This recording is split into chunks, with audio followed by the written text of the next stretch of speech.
સાહેબ આવે છે રસ્તાના સમારકામ હવે થઈ જશે આ વાક્યથી આપણે બધા પરિચિત છીએ, પરંતુ અહીંયા સરકાર નહીં ભાજપના પ્રદેશ પ્રમુખ જગદીશ પંચાલ આવવાના છે. સુરેન્દ્રનગરમાં ભાજપના પ્રમુખ મુલાકાતે આવવાના છે. તેની સામે હવે ત્યાંના નાગરિકો રોષે ભરાયા છે. શું છે સમગ્ર મામલો, જોઈએ આ સ્ટોરીમાં. નમસ્કાર, તમે જોઈ રહ્યા છો સ્વમાન. હું ચિરાગ વર્ષાબેન. સુરેન્દ્રનગરમાં આવતીકાલે ભાજપના પ્રદેશ પ્રમુખ જગદીશ પંચાલ મુલાકાતે આવવાના છે. તેમના અભિવાદનના કાર્યક્રમમાં બાઇક રેલી અને સભા યોજાશે.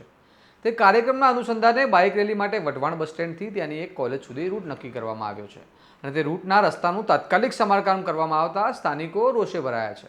તેમનું કહેવું છે કે શહેરમાં રિવરફ્રન્ટ વિસ્તારમાં 2 દિવસથી રસ્તા પર ભૂવો પડ્યો છે. હજારો વાહનો અહીંયાથી પસાર થાય છે. અકસ્માત થવાની સંભાવના રહેલી છે. છતાં તંત્ર દ્વારા કોઈ કામગીરી કરવામાં આવી નથી. કોઈ નેતા આવે તો તરત જ ત્યાં સમારકામ થઈ જાય છે. સાંભળો સ્થાનિકોએ શું કહ્યું. આ મેન રિવરફ્રન્ટ રોડ કહેવામાં આવે છે, જે રાજકોટને જોડતો આ રિવરફ્રન્ટ બનાવવામાં આવ્યો છે. આ બિપિન ટોલિયા હતા ત્યારે આ રોડ પાસ કરવામાં આવ્યો હતો. તમે જોઈ શકો છો આ મેન લાઇનમાં એવડું મોટું ભંગાણ થઈ રહ્યું છે કે આ મેન પાણી જે ભોગાવા નદીમાં જઈ રહ્યું છે, તો તંત્રને આ દેખાઈ નથી રહ્યું. આવડો મોટો કૂવા જેવો ખાડો પડ્યો છે.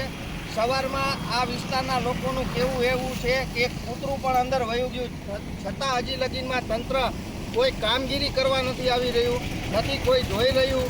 એટલે સુરેન્દ્રનગર મહાનગરપાલિકા તંત્ર જાણે નિષ્ક્રિય થઈ ગયું હોય તેવું લાગી રહ્યું છે. આમાં મોટી દુર્ઘટના બને તેવી હાલત છે, છતાં સુરેન્દ્રનગર મહાનગરપાલિકા કમિશનર સાહેબ કે કોઈ પણ અધિકારીઓ કે એમના કર્મચારીઓ આઈએસઆઈ જે આ વોર્ડમાં આવતા હોય કોઈ જાતની કામગીરી ન કરતા હોય એવું લાગી રહ્યું છે.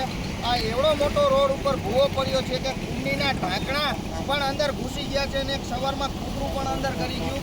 આમાં નાના બાળકો રાતના સમયમાં અંધારું હોય કે કોઈ મોટી દુર્ઘટના બને એવી પરિસ્થિતિ અહીંયા બની છે, છતાં મહાનગરપાલિકા તંત્રને આ કશું દેખાઈ નથી રહ્યું. એટલે સુરેન્દ્રનગરમાં અનેક વિસ્તારોમાંથી પ્રશ્ન આવી રહ્યા છે, છતાં મહાનગરપાલિકા તંત્ર કોઈ કામગીરી ન કરી રહી હોય તેવું દેખાઈ રહ્યું છે. તેમને કોઈ રસ નથી. એના 9 મહિના થયા હોવા છતાં મહાનગરપાલિકા તંત્ર સાવ નિષ્ક્રિય થઈ ગઈ છે. જન સ્વરાજ ગ્રુપ, સુરેન્દ્રનગર.